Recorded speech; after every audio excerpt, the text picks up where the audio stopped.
Hello friends, स्वागत है आप सभी का आपके अपने YouTube channel Shri Ram classes में। और दोस्तों, अपने जिला दर्शन की जो सीरीज़ चल रही थी उसमें हमने 3 जिलों की जिला दर्शन के बारे में पढ़ा था। सबसे पहले हमने अजमेर के बारे में, उसके बाद अलवर, और उसके बाद लास्ट वीडियो में हमने बांसवाड़ा के बारे में बात की थी। दोस्तों, आज का हमारा खास वीडियो भरतपुर जिले से संबंधित है। भरतपुर से संबंधित आपको संपूर्ण जानकारी इस वीडियो में दी जाएगी। इतिहास, भूगोल, कला और संस्कृति, सारी जानकारी आपको इस वीडियो में मिलने वाली है, तो आप वीडियो को शुरू से अंत तक देखें। और सबसे पहले देख लेते हैं कि भरतपुर का मैप, जो मानचित्र दिया गया है, इसमें क्या है ये। तो जूम करके देख लेते हैं। सबसे पहले दोस्तों, ये राजस्थान के जो भरतपुर ज़िला है उसकी जो तहसीलें हैं उन सभी तहसीलों को इसमें दर्शाया गया है। पहाड़ी, कामा, नगर, डीग, कुम्हेर, नंदबई, भरतपुर, भूसावर यानी कि वेर, बयाना और रूपास। दोस्तों, ये भरतपुर की सारी 10 तहसीलें हैं।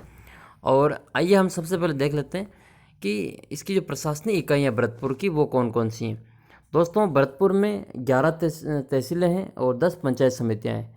इसके अलावा भरतपुर का जो संभाग है वो खुद भरतपुर एक जिला जो मुख्यालय है वो एक संभाग मुख्यालय भी है। तो अब आपको बता दें कि जो भरतपुर शहर है उसकी स्थापना जो वहाँ के जाट राजा हुए सूरजमल, उनके द्वारा भरतपुर की स्थापना की गई थी। और दोस्तों, उपनामों में बात करें तो भरतपुर को राजस्थान का प्रवेश द्वार कहा जाता है। और इनके अलावा इसका दूसरा एक और उपनाम है जो पूर्वी द्वार के नाम से जाना जाता है। और दोस्तों, भरतपुर का जो नाम है वो नाम भगवान राम के जो छोटे भाई थे भरत, उनके नाम पर किया गया। और भगवान राम के ही छोटे भाई लक्ष्मण इस राज परिवार के कुल देव माने गए हैं। जो जाट परिवार राजवंश हैं यहाँ पे शासन करने वाले, उनका जो कुल देव हैं वो भगवान राम के छोटे भाई लक्ष्मण को माना जाता है। प्राचीन काल में भरतपुर का एक काफ़ी महत्वपूर्ण योगदान था। तो धौलपुर और भरतपुर का जो क्षेत्र है वो सूरसेन जनपद में आता था। 16 जो महाजनपद है उसमें सूरसेन जनपद में आता था ये। अब हम देख लेते हैं कुछ महत्वपूर्ण फैक्ट जो भरतपुर के बारे में काफ़ी इम्पोर्टेंट है। दोस्तों, राठ एक महत्वपूर्ण शब्द है, राठ। तो राठ क्या होता है? तो राठ अलवर और भरतपुर का वो क्षेत्र, इसके बारे में हमने भरतपुर और अलवर वाले ज़िले में भी चर्चा की थी और ये वापस भरतपुर में भी चर्चा कर रहे हैं। तो दोस्तों, इन दोनों ज़िलों की, अलवर और भरतपुर की जो सीमा हरियाणा की सीमा से लगता है, वह क्षेत्र जो अलवर और भरतपुर का क्षेत्र जिसकी सीमा हरियाणा से लगती है, उसको भौगोलिक नाम के रूप में उसको राठ नाम दिया गया। उसको राठ के नाम से जाना जाता है।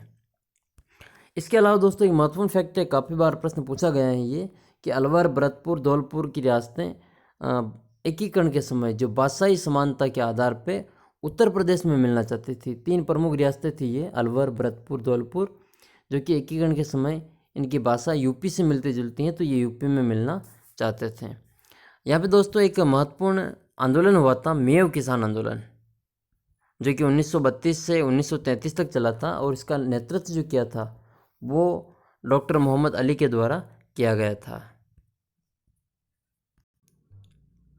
इनके अलावा दोस्तों, भरतपुर की जो सीमा है वो हरियाणा और उत्तर प्रदेश 2 राज्यों से मिलती हैं, काफ़ी इम्पोर्टेंट है ये भी। और अंतर्राज्यीय सीमा पर क्षेत्रफल का सबसे छोटा संभाग है। जो अंतर्राज्यीय सीमा है उस क्षेत्रफल की दृष्टि से सबसे छोटा संभाग है वो हमारा भरतपुर संभाग है। और दोस्तों, भरतपुर राजस्थान का सबसे नवीनतम यानी कि 7वां संभाग है, जो कि 4 जून 2005 को बनाया गया था भरतपुर को। और दोस्तों, यहाँ पे एक पुरातात्विक स्थल है नोह। इस नोह नामक स्थल से जो कुषाणकालीन अवशेष मिले हैं। और राजस्थान के संपूर्ण साक्षर जिलों में भरतपुर जिला भी है जो शामिल है। इसके अलावा यहाँ पे एक नहर आती है, भरतपुर नहर। राजस्थान और उत्तर प्रदेश के मध्य, यूपी के मध्य भरतपुर नहर की शुरुआत 1960 में की गई थी और 1964 में यह बनकर पूर्ण रूप से तैयार की गई थी। और जैसा कि नाम है इसका भरतपुर नहर, तो सबसे ज़्यादा फ़ायदा भी जो भरतपुर को ही मिलता है। यहाँ पे दोस्तों एक नदी बहती है जिसका नाम है रूपारेल, यानी कि उसको वराह नदी या फिर लसवारी नदी के नाम से भी इसको जाना जाता है। दोस्तों, आपने गना पक्षी विहार का नाम सुना होगा, तो वो भी भरतपुर में ही है, हम इसका आगे चर्चा करेंगे। दोस्तों, रूपारेल नदी है उसको वराह नदी या फिर उसको लसवारी नदी के नाम से भी जाना जाता है। और दोस्तों, ये जो नदी हैं वो अलवर ज़िले के थानागाजी से निकलती हैं और भरतपुर में ही ये समाप्त हो जाती हैं। इस रूपारेल नदी पर जो एक झील बनी हुई है उसको मोती झील कहा जाता है। और दोस्तों, मोती झील को भरतपुर की लाइफलाइन जीवन रेखा है जो कहा जाता है। इसके अलावा दोस्तों वराह नदी यानी कि रूपारेल नदी पर जो एक बांध बना हुआ है, एक तो अजान बांध है और दूसरा बंद बारेठा बांध, जो भरतपुर जिले में ही स्थित है। ये बंद बारेठा बांध जो केवलादेव गना पक्षी राष्ट्रीय उद्यान है उसमें जो जल आपूर्ति करता है। अब हम देख लेते हैं मोती झील, जिसकी हम थोड़ी देर पहले चर्चा की थी कि ये भरतपुर की लाइफलाइन है। और दोस्तों इसका जो पानी है वो सिंचाई के लिए उपयोग में लाया जाता है। अब हम बात करते हैं राजस्थान के जो एक राष्ट्रीय उद्यान की, जो कि काफ़ी प्रसिद्ध है प्रवासी पक्षियों के लिए। और साइबेरिया, कई देशों से यहाँ पे जो पक्षी यहाँ पे शीत ऋतु में प्रजनन के लिए आते हैं। केवलादेव गना दोस्तों ये एक राष्ट्रीय उद्यान है, भरतपुर राष्ट्रीय उद्यान के नाम से जाना जाता है भरतपुर में। और 1982 में दोस्तों इसको राष्ट्रीय उद्यान की घोषणा की गई थी और 1985 में इसको विश्व प्राकृतिक धरोहर की सूची में शामिल किया गया था। दोस्तों भरतपुर की गर्म जलवायु में सर्दियाँ बिताने प्रत्येक वर्ष साइबेरिया से कई सारे जो साइबेरियन सारस यहाँ पे देखने को मिलते हैं। कई सारे साइबेरियन सारस वहाँ से प्रवासी पक्षी आते हैं। दोस्तों बंद बारेठा अभ्यारण्य ये भी भरतपुर जिले में ही है और यहाँ पे भेड़ियों को संरक्षण दिया जाता है।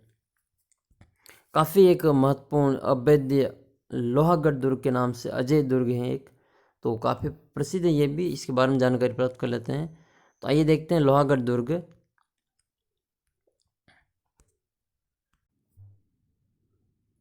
दोस्तों ये जो लोहागढ़ दुर्ग है ये भरतपुर जिले में स्थित है और इसका निर्माण जो महाराजा सूरजमल हुए जाट राजा, उन्होंने इस दुर्ग का निर्माण करवाया था और इस दुर्ग की अजयता के कारण ये प्रसिद्ध है।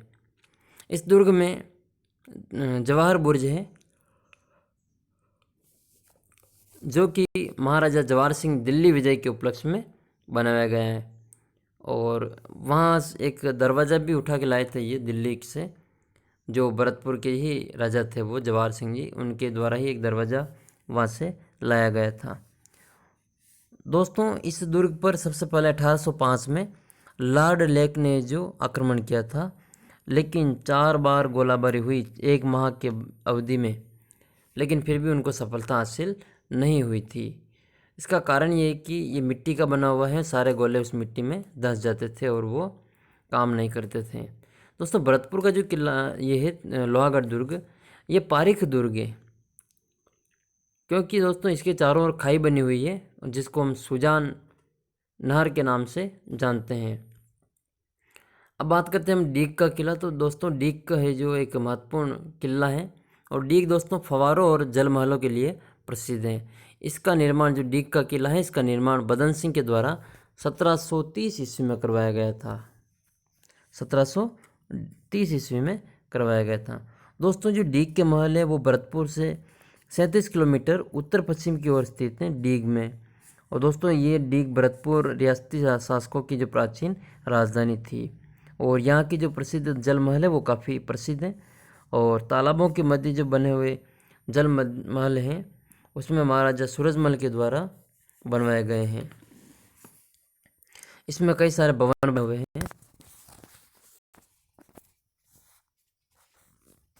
कई सारे इसमें भवन बने हुए हैं जैसे गोपाल भवन, हरिदेव भवन, नंद भवन, केशव भवन, श्रावण बादो आदि ग्रीष्म ऋतुकालीन आवास गृह थे।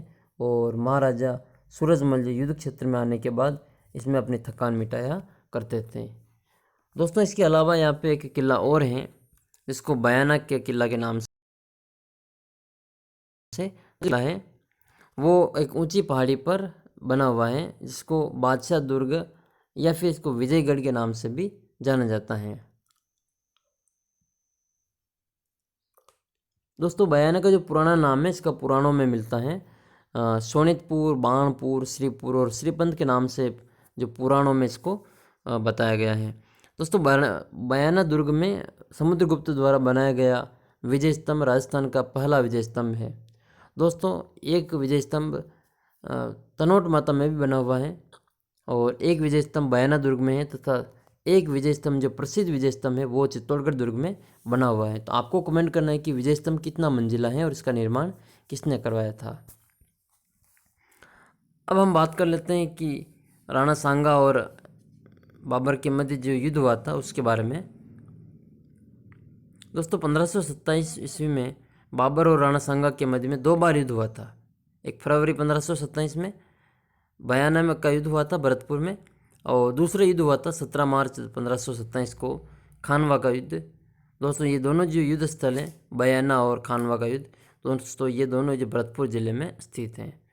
यहाँ पे एक प्रसिद्ध लक्ष्मण मंदिर भी है जो यहाँ के जाट राजाओं के जो कुल देवता या कुल देव माने जाते हैं। लक्ष्मण मंदिर का जो निर्माण है वो महाराजा बलवंत सिंह के द्वारा 1876 ईस्वी में करवाया गया था। दोस्तों डीग के जल महल आपको बता ही दिया मैंने पहले। भरतपुर की जो डीग के जल महल है इसको जल महलों की नगरी कहा जाता है। 2 तालाबों के मध्य जो जल महल बने हुए हैं वो महाराजा सूरजमल के द्वारा बनवाए गए थे।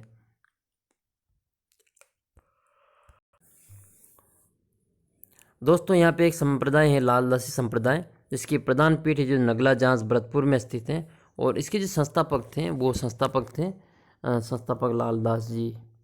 इनके अलावा यहाँ पे एक और मेला लगता है देव बाबा का मेला, और देव बाबा का एक लोक देवता के रूप में पूजा जाता है इनको यहाँ पे, और ये गुजर जाति के आराध्य देव थे। दोस्तों इनका जन्म नगला जहाज भरतपुर में हुआ था, और इनका मेला जो भाद्र शुक्ल पंचमी को लगता है। देव बाबा को जो ग्वालों का पालनहारा कहा जाता है।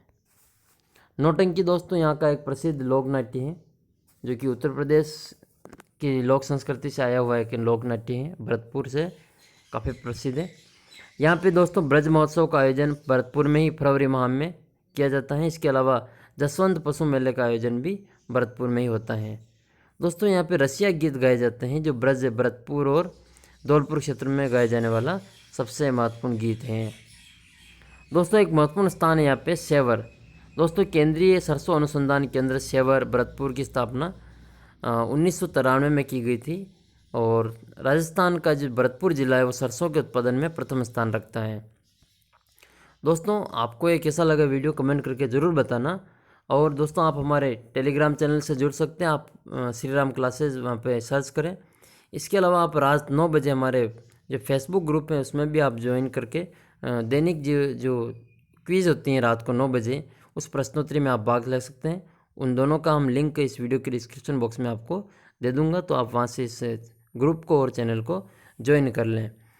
अब देख लेते हैं दोस्तों सिमको वैगन फैक्ट्री जो भरतपुर में रेल के डिब्बे बनाने में कारखाना है। इसके अलावा दोस्तों यहाँ पे सांसी जाति जनजाति जो सबसे ज़्यादा भरतपुर ज़िले में पाई जाती हैं। दोस्तों राजस्थान के जो 4 सहकारी पशु आहार केंद्र हैं उसमें से एक नंदबई जो भरतपुर ज़िला है उसमें एक नंदबई स्थान है वहाँ पे है। तो दोस्तों इसके अलावा भी और भरतपुर के कई महत्वपूर्ण फैक्ट आइए हम देख लेते हैं। दोस्तों जो भरतपुर है वो 18 मार्च 1948 में भरतपुर जो मत्स्य संघ का जो अंग बना था। और दोस्तों जो केवला देव राष्ट्रीय उद्यान है उसको पक्षियों का स्वर्ग कहा जाता है। इसके अलावा दोस्तों भरतपुर का बम नृत्य प्रसिद्ध है, और इसके साथ ही बम रसिया गीत यहाँ पे साथ में गाया जाता है। दोस्तों इनके अलावा जो काफ़ी यहाँ पे प्रसिद्ध युद्ध हुआ था खानवा का युद्ध, जो कि भरतपुर जिले की रूपवास तहसील में स्थित है। नेक्स्ट बात करते हैं यहाँ पे एक कैला देवी का जो मेला भी लगता है। दोस्तों ये करौली ज़िले से संबंधित है, और दोस्तों यहाँ पे कई सारी जो उद्यान बने हुए हैं, इसमें से एक उद्यान है फुलवारी उद्यान जो कि भरतपुर ज़िले में स्थित है। इनके अलावा दोस्तों जैव उर्वरक का प्रथम कारखाना भरतपुर में स्थापित किया गया था, और कंपनी बाग यहाँ पे प्रसिद्ध बाग बना हुआ है जो शहर की कृष्णा नगर कॉलोनी के पास ही कंपनी बाग है, यह द्वारा बनवाया गया था। दोस्तों एक अजान बांध बना हुआ है, और इसका निर्माण है जो भरतपुर के महाराजा सूरजमल के द्वारा किया गया। इनके अलावा दोस्तों यहाँ पे लालपुर बांध है, सीकरी बांध है, और जसवंत पशु मेला यहाँ पे लगता है। महलों के उद्यान भी यहाँ पे बने हुए हैं। तो ये कुछ काफ़ी महत्वपूर्ण जो फैक्ट थे। आपसे प्रश्न ये कि केंद्रीय सरसों अनुसंधान केंद्र कहाँ स्थित है, इसका उत्तर आप कमेंट करें। तथा राजस्थान का प्रवेश द्वार किसे कहा जाता है, इसका भी आपको उत्तर कमेंट करना है। और केवलादेव गना राष्ट्रीय पक्षी अभ्यारण्य किस जिले में स्थित है, इसका भी आपको उत्तर कमेंट करना है। तो दोस्तों ये था हमारा भरतपुर जिला दर्शन। आपने वीडियो पूरा देखा, बहुत बहुत धन्यवाद। और दोस्तों आप कमेंट करें और इस वीडियो को लाइक ज़रूर करें, एक लाइक करते जाएं और अपने सभी दोस्तों को इस ग्रुप से, इस चैनल से जोड़ें। और आप हमारे फेसबुक ग्रुप से ज्वाइन कर लें, उसको भी इनवाइट कर लूँगा मैं आपको। तो वहाँ भी आपको जो जीके क्विज़ में भाग लेने का मौका मिलेगा। और पीडीएफ से समझते आप हमारा टेलीग्राम चैनल ज्वाइन कर सकते हैं। हम धीरे धीरे दोस्तों सभी जिला दर्शन करेंगे। अभी हमने 3 जिलों के बारे में पढ़ा है, ये चौथा जिला था आज हमारा भरतपुर। दोस्तों इन सभी के आपको प्लेलिस्ट में सारे ज़िले मिल जाएंगे एक साथ। प्लेलिस्ट बनी है राजस्थान जिला दर्शन, तो आप वहाँ से प्लेलिस्ट को चेक कर सकते हैं। जो आने वाले सभी एग्ज़ाम्स से, चाहे वो रीट हो, फर्स्ट ग्रेड, सेकंड ग्रेड, पटवारी, पुलिस कांस्टेबल, लाइब्रेरियन, कोई सा भी राजस्थान का एग्ज़ाम हो, और अगर आपका जिला दर्शन कंप्लीट है तो आपका अधिकांश जीके कंप्लीट हो जाता है। तो ज़रूर आप चैनल से जुड़े रहें। हम धीरे धीरे कोशिश करेंगे कि रोज़ का एक वीडियो मैं आपके लिए जिला दर्शन का अपलोड करूं, ताकि आपको ज़िले के बारे में संपूर्ण जानकारी मिलती रहे। आप किस ज़िले से हैं ये भी इस वीडियो के कमेंट बॉक्स में ज़रूर लिखें। मिलते हैं दोस्तों एक नई वीडियो में, तब तक जय हिंद, जय भारत।